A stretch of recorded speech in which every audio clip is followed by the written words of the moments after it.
Happy International Albinism Awareness Day. I'm coming to all of you from the Under the Same Sun head office in Vancouver, Canada. Greetings to all of you. Today is a special day that all of us around the world with albinism unite. We unite and celebrate with one common voice.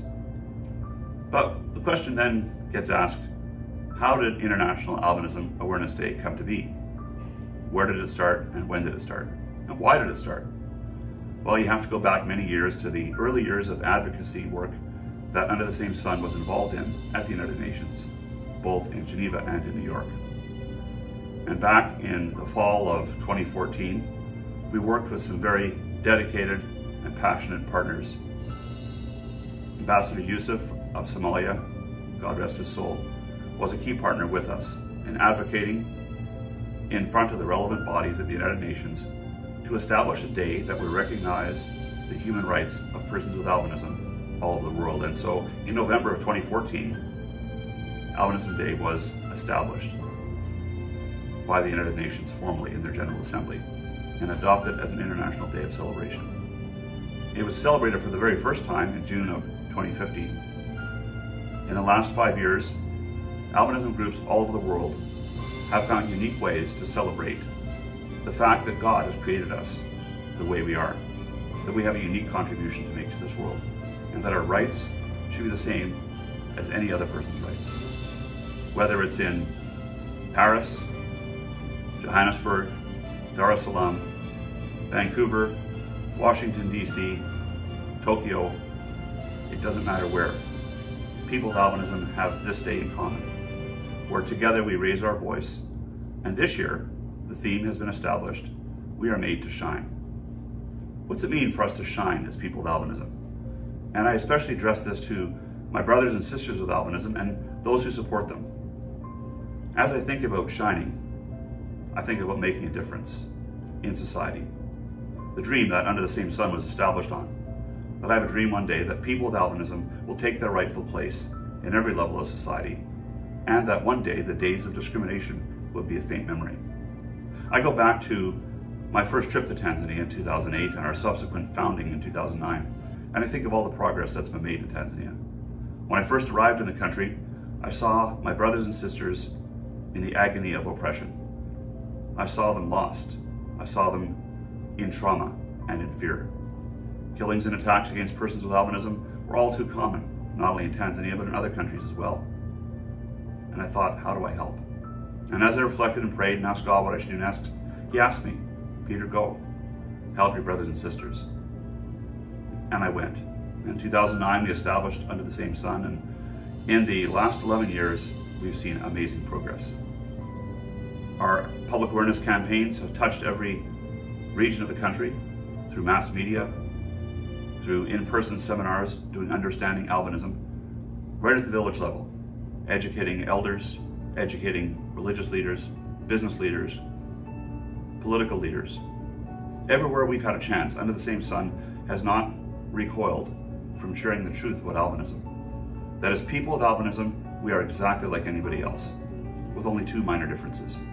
We have a lack of pigmentation or color in our hair, skin, and eyes, and we have low vision or vision impairment. These two simple differences do need to be accommodated, whether in the educational setting, in the employment setting, or in the community. And as I reflect on Albinism Day this year, a verse comes to mind from Micah chapter 6, verse 8. And this bracelet that I wear was given to me by my wife Debbie many years ago to remind me of that verse. And this verse has been my guiding principle and my guiding methodology in implementing our dream. What does this verse say? In Micah chapter 6, the minor prophet is talking to the people of his day who are facing profound injustice, just like people with albinism are facing profound injustice around the world in many cases.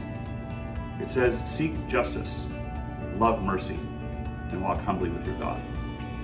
What does it mean for us to seek justice as people with albinism?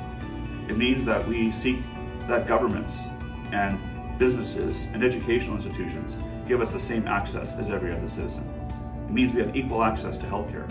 We have equal access to educational opportunities. We have full inclusion in social and community events. It means that if we're excluded from a job because of how we look or because of perceptions about our condition, we stand up and say no. It means that when someone is harmed or attacked because of albinism, that we stand up and say no, their attackers must be brought to justice. Justice for all should flow like a mighty stream. So doing justice is clear. When an injustice is done against our brothers and sisters with albinism, we stand up, we raise our voice, and we say, we are shining for righteousness and rightness. What does it mean to love mercy, the second part of this verse? Loving mercy means extending a hand of friendship.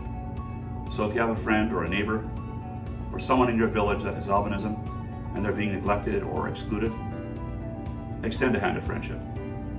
Consider them an equal part, an equal fellow citizen in Tanzania, an equal member of your community or your workplace or your classroom environment. Approach them with kindness, acceptance, and inclusion. What does showing mercy mean in a medical setting? It means that when someone needs skin cancer treatment or low vision treatment, they're given to them. It's provided for them, and it's made accessible and available, regardless of the fact that they look different or have a different genetic condition. Mercy means that children who have been abandoned because they have albinism are cared for, accepted, and protected.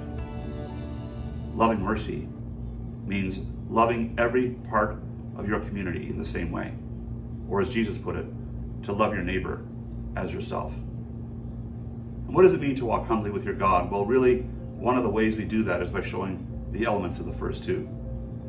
As we seek to address the cause of injustice, and we seek to express mercy to those around us, we are doing the work of God.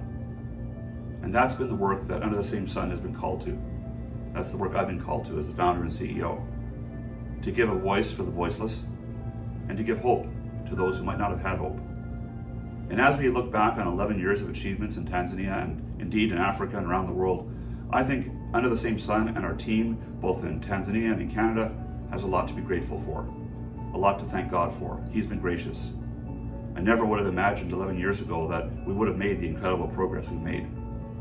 The United Nations establishing this as a day in 2014 was an achievement I never would have dreamed of in 2008. We have an independent expert on the enjoyment of human rights of persons with albinism, and Ike Arrow, who's working at the UN, who's traveled throughout the continent and other parts of the world, championing the rights of persons with albinism. Today, there's a virtual celebration of Albinism Awareness Day happening online all over the world. People with albinism from various continents are joining their voice together, enjoying concerts and celebrations, being sponsored. Be part of it. Celebrate. Raise your voice. Join hands with your neighbors, your friends, members of your congregation.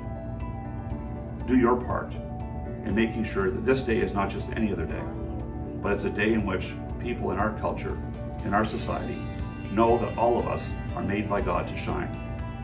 So seek justice, please, for your brothers and sisters with albinism. Do mercy with and alongside them. Above all, walk humbly with your God. Thank you. Have a great day, and happy International Albinism Awareness Day.